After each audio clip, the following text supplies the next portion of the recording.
How's it going, everyone? My name is Glenn Holland, and I've got a very special announcement today.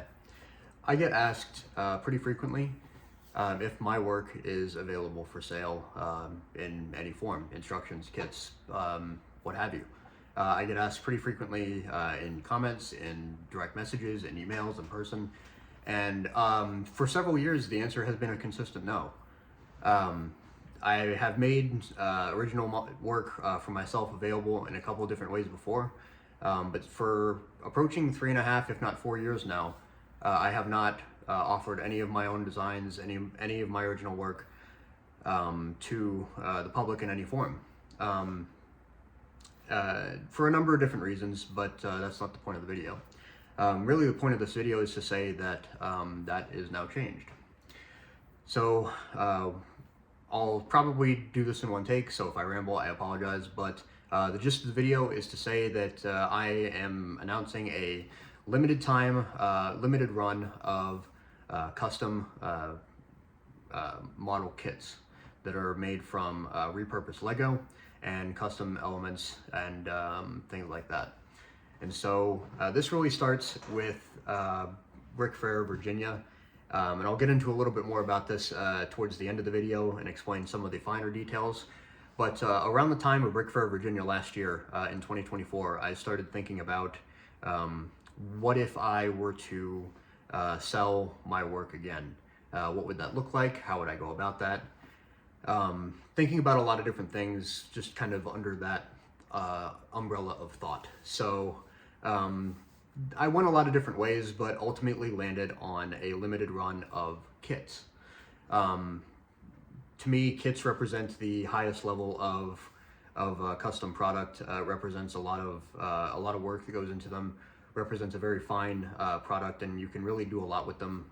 So that's what I wanted to do. I wanted to create as high end of a model as I could, as I reasonably could, of something that I did, and I wanted to do it as much, put as much of my own work and time and resources into it as I could, and then have people, have friends fill in the gaps where necessary, because I can't do everything. And so I thought about it a little bit more and decided that I would make a kit of my, at the time, recently completed AAR 53.5-foot flat car.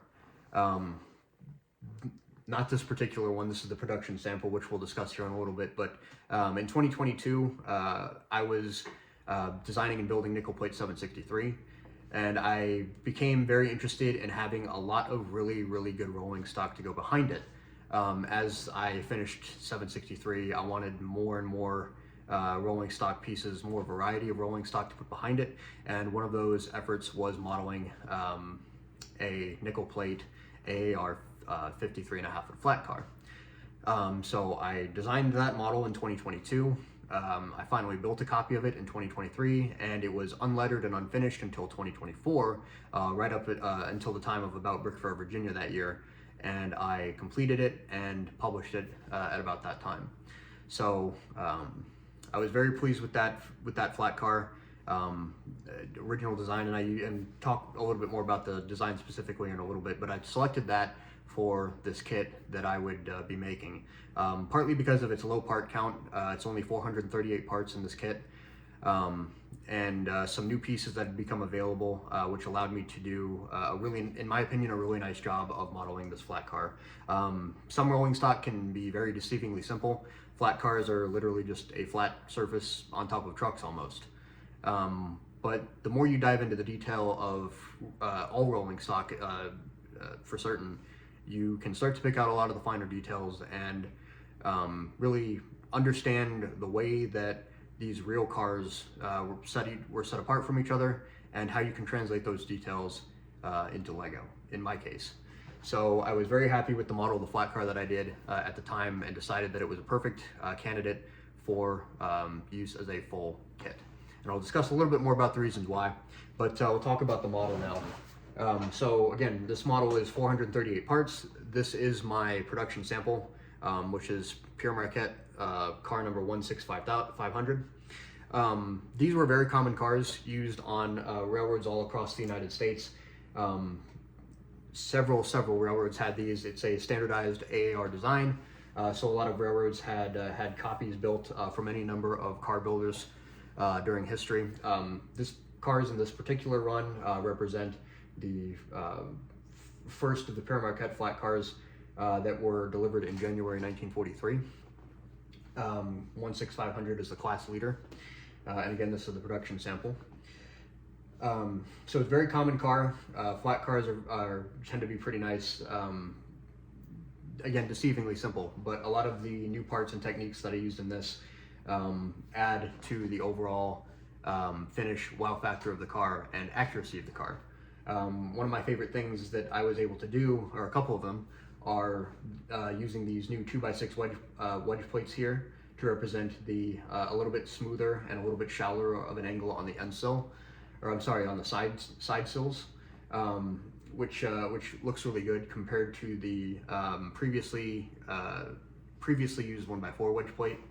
And thanks to a lot of new techniques that I developed on this car, the car actually sits about a plate lower than other versions of this car that have been made in the past and been made available publicly in the past, which I was very happy with. Ride height is a big key feature to me when I design and build rolling stock. So if I can get the car to sit somewhat properly on the trucks without it having to ride too high, I think that it looks, the model overall becomes even better in that case, which I was very happy and able to do in doing this. Very specialized couple of techniques in this that allow me to do that, but I think that they work really well together. One of the things that I should mention at this point is because of that low ride height and a couple of other details on this car, this is designed for use on R104 curves or greater. It's just kind of the nature of it. You can of course modify it if you were to buy this and felt the need to, but I can't guarantee the integrity of the model if it's modified from the way that the instructions tell you to build it. It's designed this way for a reason, and if you were to modify that, that's not how I intended it to be built. So I can't, I would say, modify at the own risk.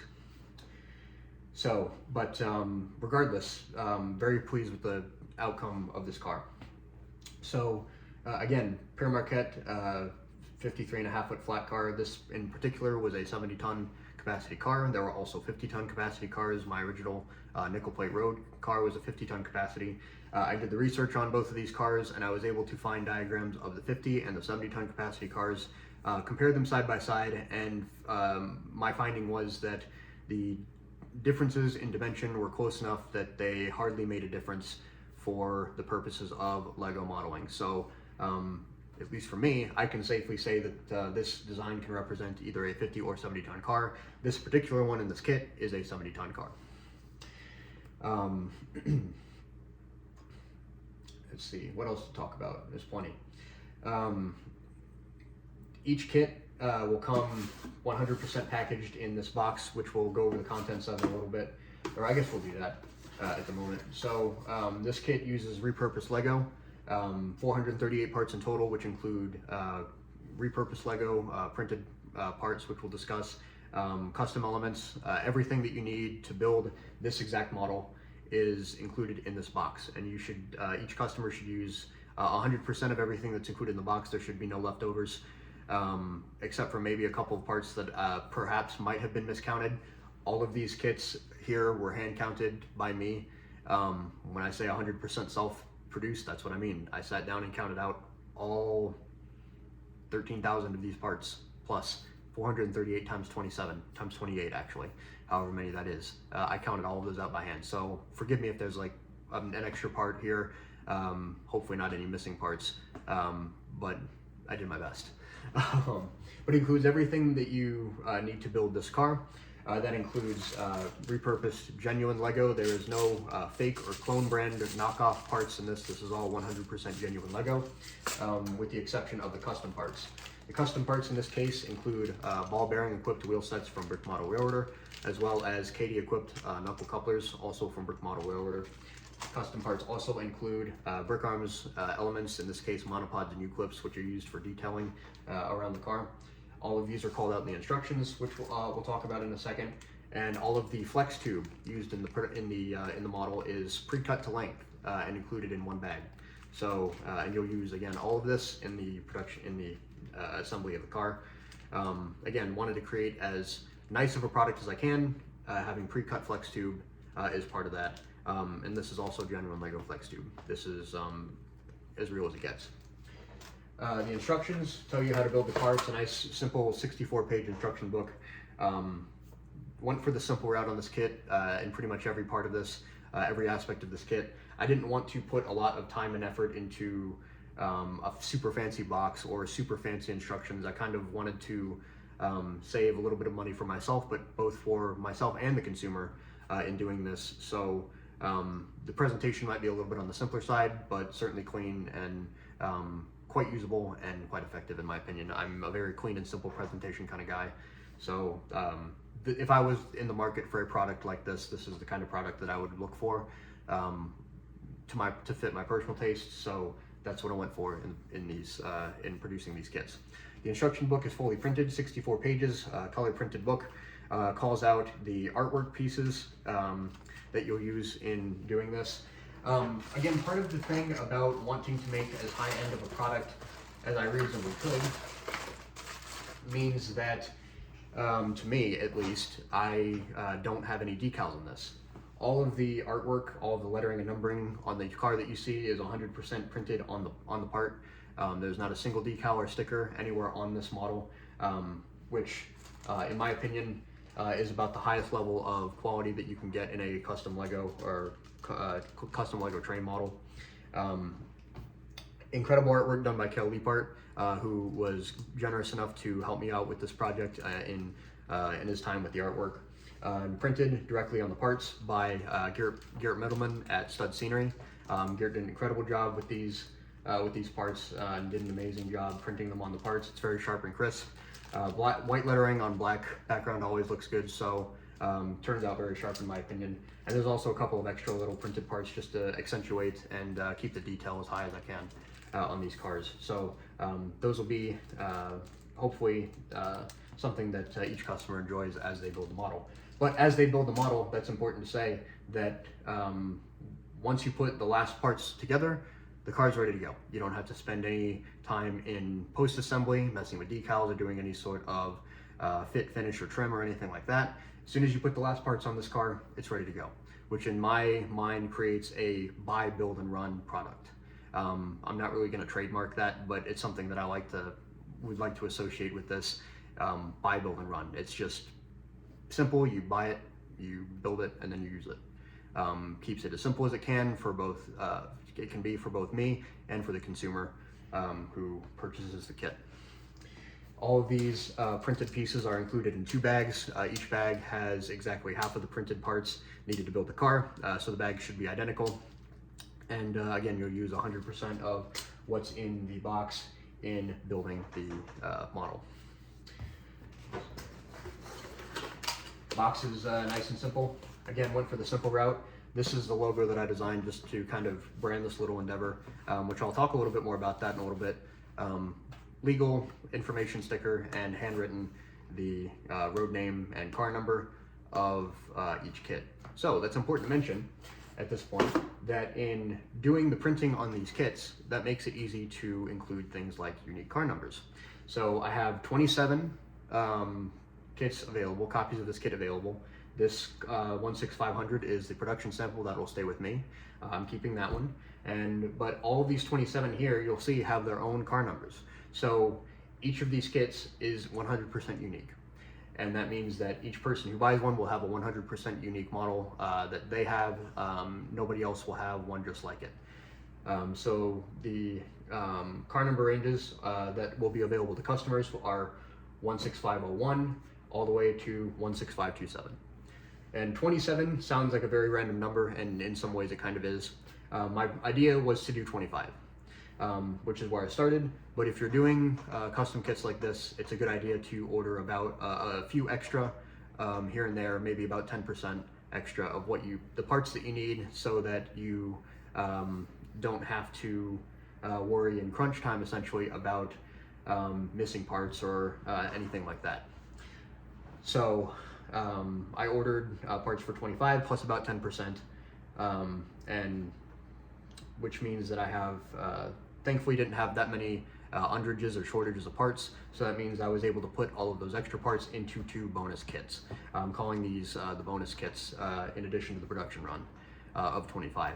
And then again, the shortages that I did have were not great, thankfully, but did allow me to just pull a few parts out of my own collection to finish building the production sample model, which is just here.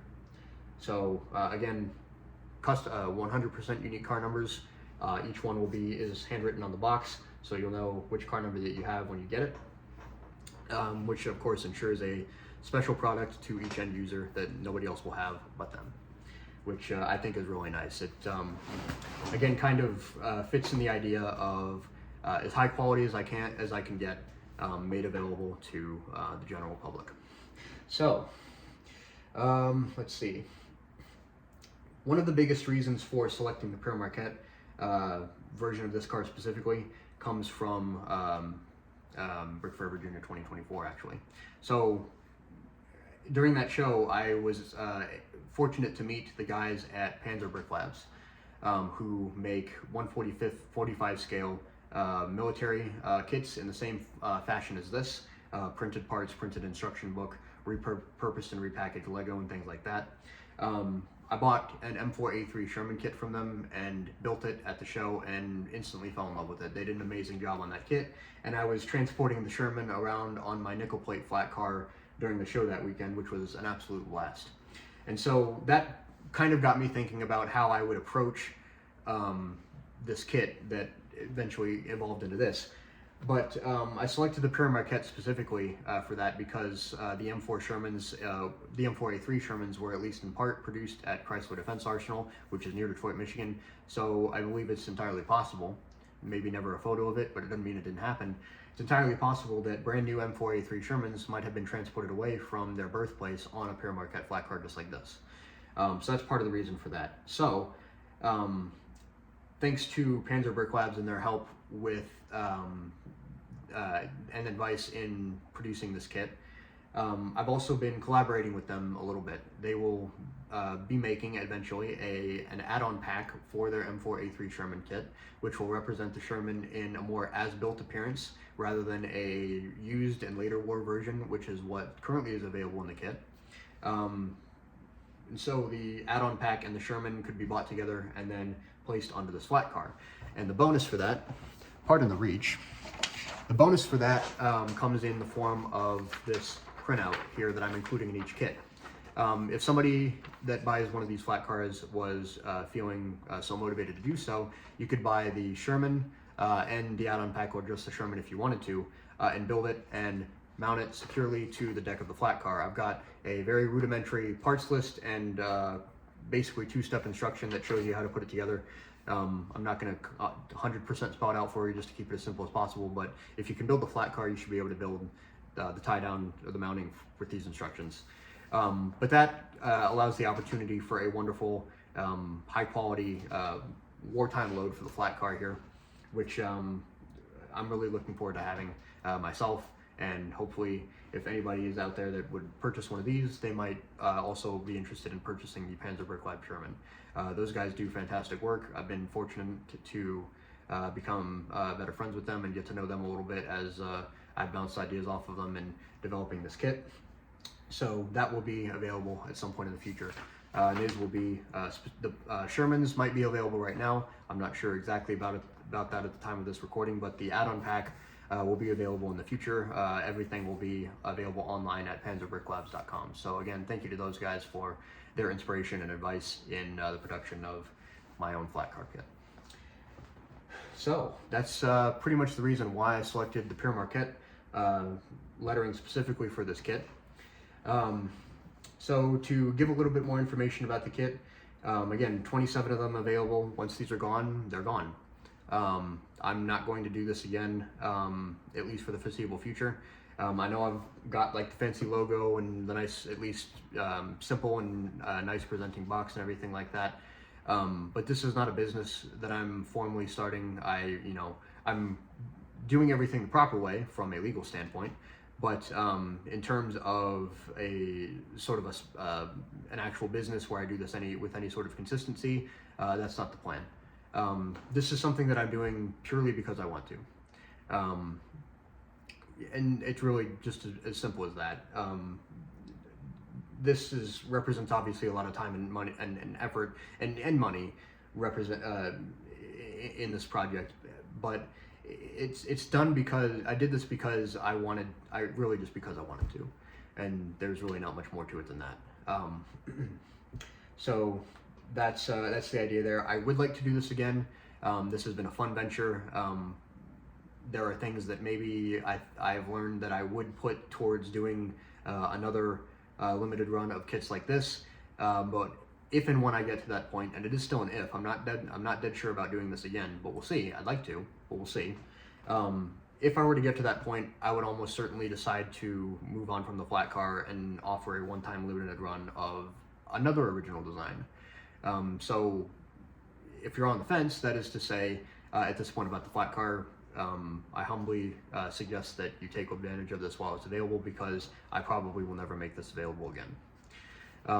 So that's a little bit more about my approach to this.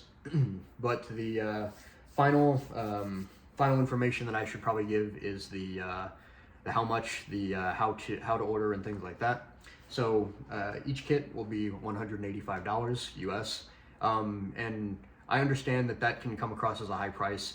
My comparison to that is other pieces that I have worked with through other companies in the past, and I wanted to keep the price, I truly did.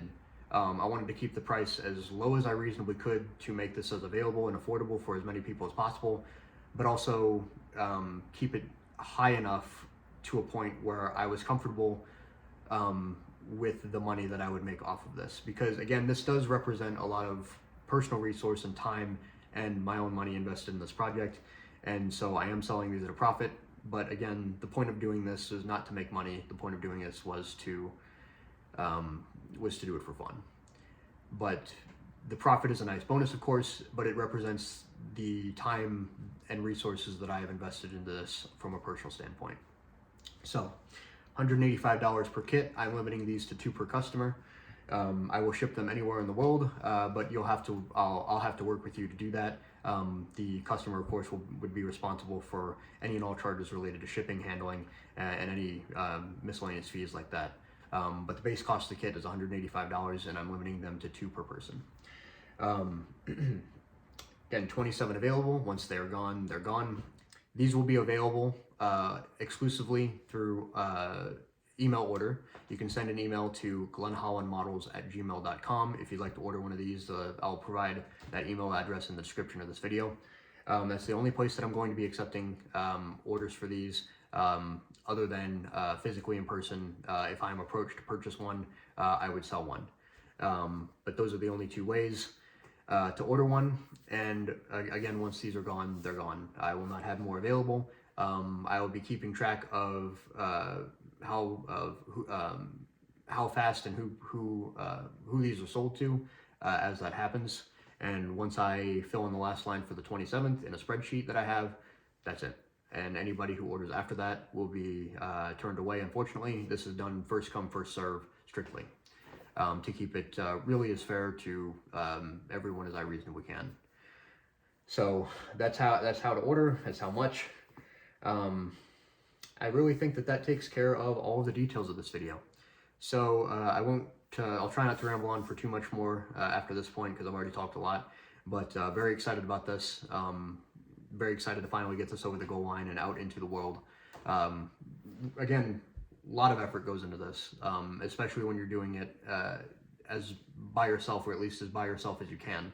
I can't do everything, and I've had a lot of friends either pitch in or provide service to me for doing this kit, which has been wonderful, and I'm very thankful to those friends who have helped out in one form or another. But it's a lot of work, and I'm glad that I'm at the goal line now. So with that, thanks to the community for watching. Thank you for the support. Again, if you would like one, the email through which to order one would be available in the description of this video, or come find me in person. And again, ship all over the world. $185, limit 2 per customer. Buyer is responsible for any and all charges and fees related to shipping, handling, etc. So, thank you again for all the support. Thank you for watching. Have a great weekend, and I'll talk to you all later.